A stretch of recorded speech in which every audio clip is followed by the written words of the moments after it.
My ex-husband showed up at my parents' house. Can you pack your things and leave right away? What? Ignoring my stunned silence, he continued.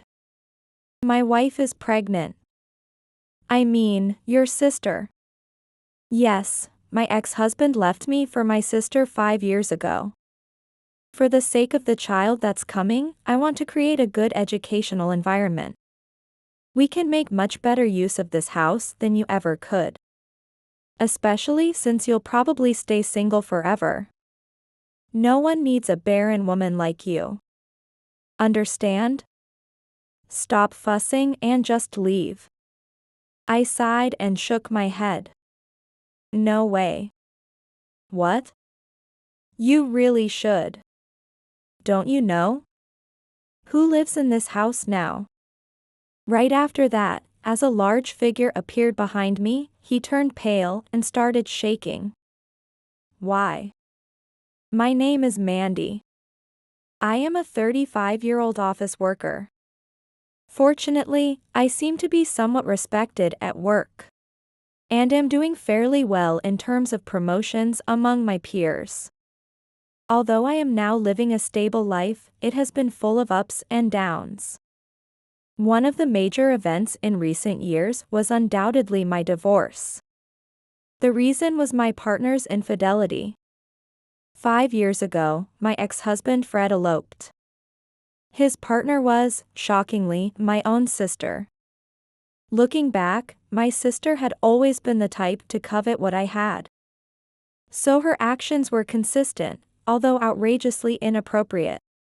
At that time, Fred and I were colleagues at the company. He was gentle and attentive. I was attracted to those qualities when I was younger. Eventually, Fred also took a liking to me, and our relationship developed. After we had been dating for a while, I introduced Fred to my family, planning to marry him. So we discussed getting serious. When my sister happened to be home at the time, she saw Fred and exclaimed in surprise because they knew each other, having attended the same university. After that, my sister, Fred, and I often went shopping together. It was a very enjoyable time.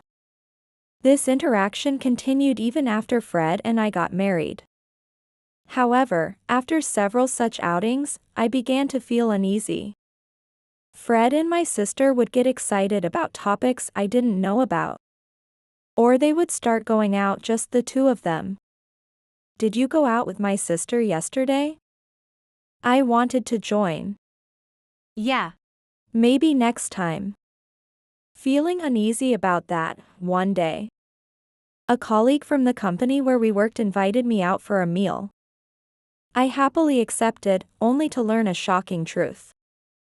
Apparently, Fred was seen entering a hotel, arm in arm with another woman. When I asked about the woman's features, it turned out to be my sister. I didn't want to believe it, but I couldn't deny it after being shown the photos. I received the photo data from my colleague and confronted Fred that very day. What is this supposed to mean? Well, it's... Fred's indecisive attitude continued as he mumbled on. So you've been betraying me all this time. The two of you must have had a great time making fun of me, huh? Was it fun? No matter what I asked, he said nothing. He just kept silent and looked down. Fred disappeared the following day. When I woke up in the morning, Fred was nowhere to be found. Thinking it couldn't be, I called my sister but couldn't reach her. It was 3 days later that I found out Fred and my sister were together. A completed divorce form was sent to the house where I lived with Fred. And around the same time, I received an email from my sister. Her email simply read, "I will be happy with Fred." Naturally, I couldn't accept that. But I couldn't protest because I didn't know where they were or how to contact them. It seems that Fred had also mailed his resignation to his workplace. cutting off that connection as well. Left with no options, I eventually agreed to the divorce. For a while after that, I couldn't get over it. I couldn't come to terms with the fact that my own sister and husband had eloped. But I couldn't stay down forever. I decided to channel my frustration and resentment into my work. While I was focused on work, I could forget about Fred and my sister. This effort paid off, and my contributions to the company were recognized. And I was given a promotion. Since then, I've been fortunate with personal connections. And now, 5 years after they ran away, I'm leading a stable life.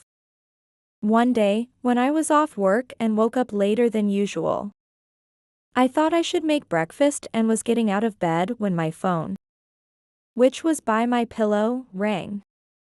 It was a call. The screen showed it was from an unknown number. Normally, I wouldn't answer, but I impulsively picked it up because I had just woken up. Hello, who is this? Oh, Mandy. Long time no see. It's me, Fred. Have you been well? I'm relieved you're still using this phone number. To my surprise, it was my ex-husband, Fred, on the phone. I almost fell off the bed from the shock. What? Fred? Why?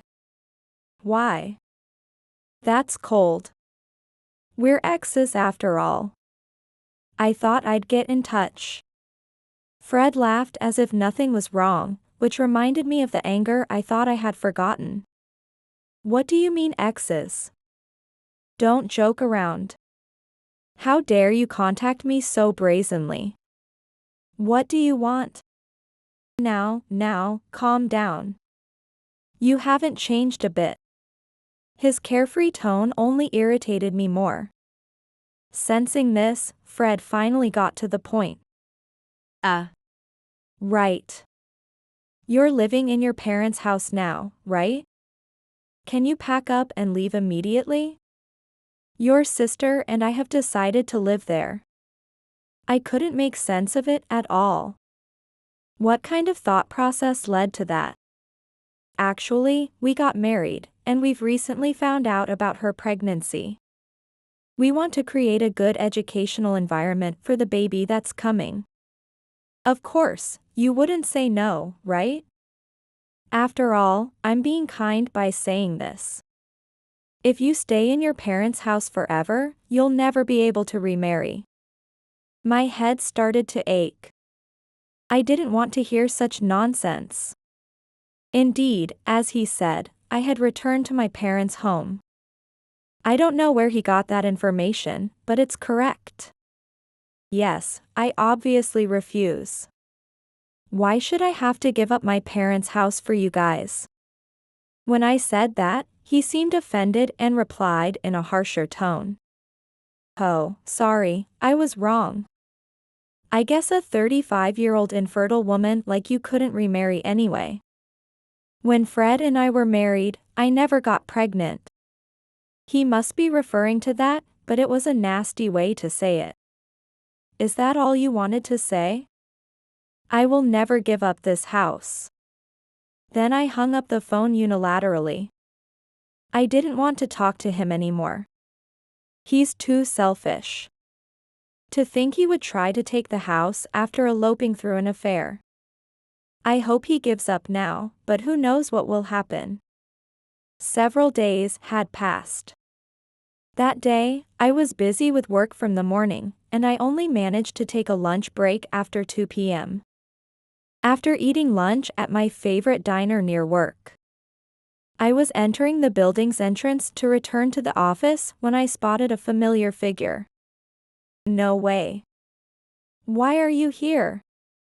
It was Fred. He had gained a considerable amount of weight compared to 5 years ago.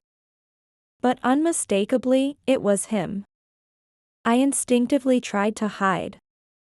But before I could, he saw me. Fred exclaimed, "Oh," and hurried over to me, flustered. "Oh, there you are. I've been waiting. About our previous conversation, when can you leave? I'd like it if you could move out by next month. I already told you no to that. And it's unbelievable that you'd come to my workplace. Just go back home. He continued with a smile on his face, but clearly annoyed. You're saying that again. Isn't it obvious that it's better for my wife, our upcoming child, your parents and me to live together in that house rather than you living there? Am I wrong? This was going nowhere. No matter how much I refused, Fred persisted, and I felt a kind of fear. Enough with the persistence. No matter how much you ask, it's impossible. You cheated and eloped on your own, so just live somewhere else by yourselves. As I said this, Fred frowned deeply and raised his voice. Listen.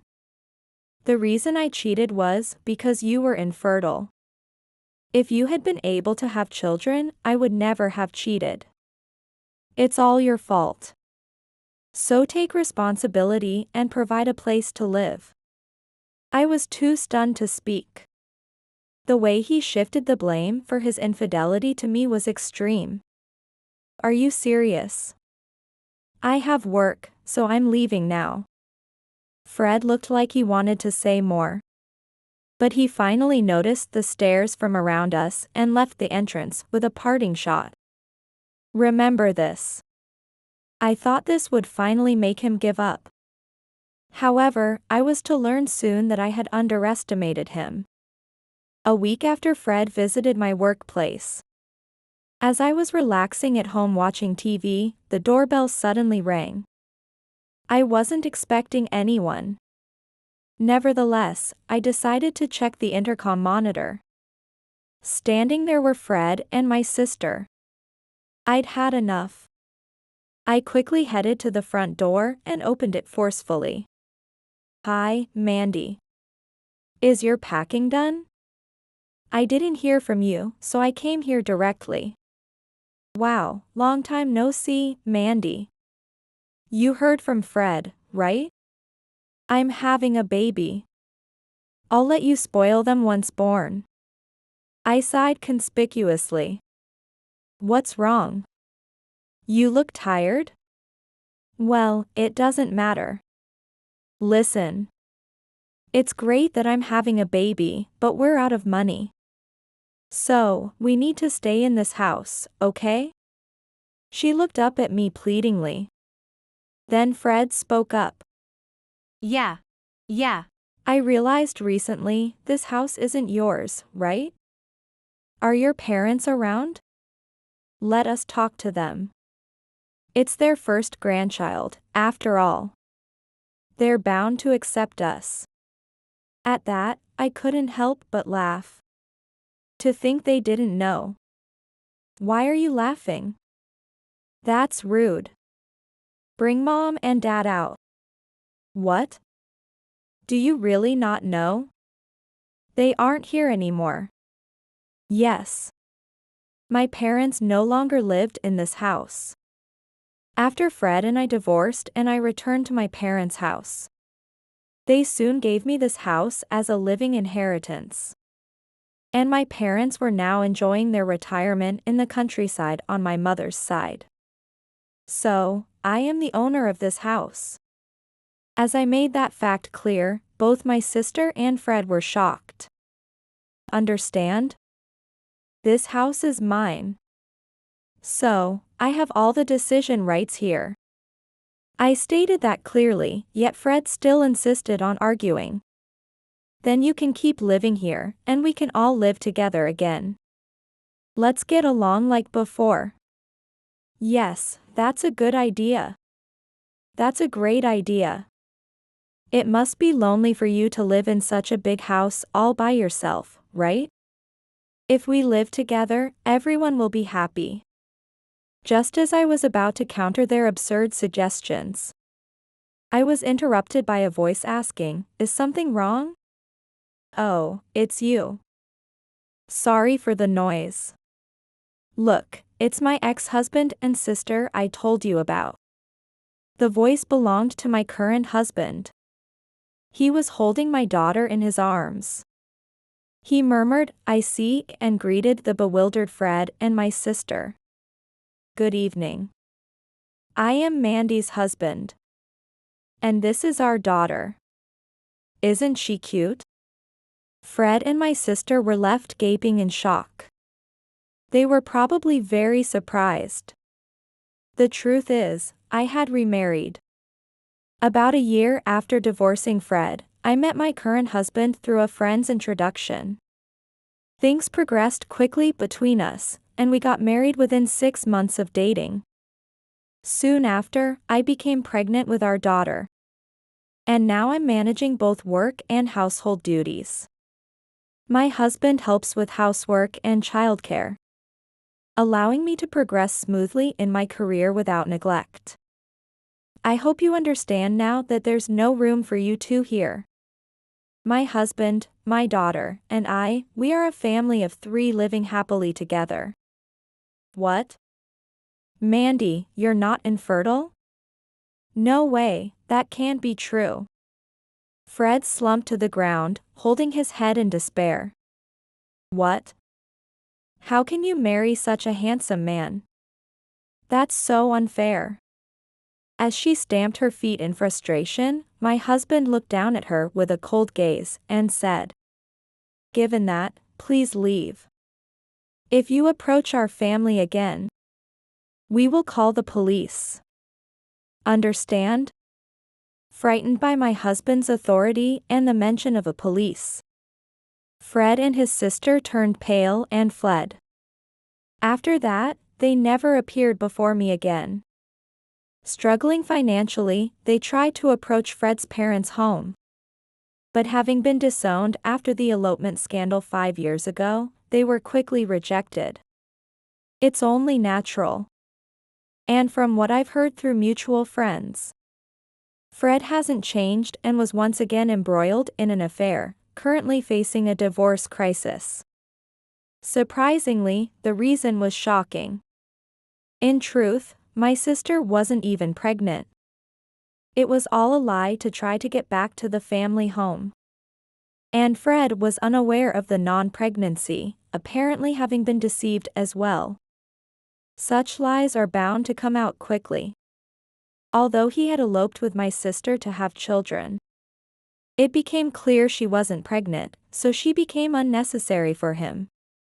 Fred was desperate for children and kept engaging in affairs. However, it is unlikely that he will have children in the future. He might even be infertile. I'm not a doctor, but considering the situation, it seems highly likely. When will he realize this? Or has he already? Anyway, it no longer concerns me. That was what I thought until one day a letter from Fred arrived at our home. I was skeptical, but decided to check its contents with my husband just in case. The letter was filled with admissions like, I was diagnosed as infertile at the hospital, and I regret running away 5 years ago. It also mentioned he wanted to try again with me. Naturally, I ignored the letter. Driven by emotion, my husband tore it up. Whether Fred gave up on reconciliation because there was no reply, or he never expected one in the first place, he never sent another letter. He was selfish and clingy to the end. Such a man should be quickly forgotten as I walk my own path. Now, I live with my kind and caring husband and our lovely daughter. I am determined to protect the happiness we have finally seized at all costs.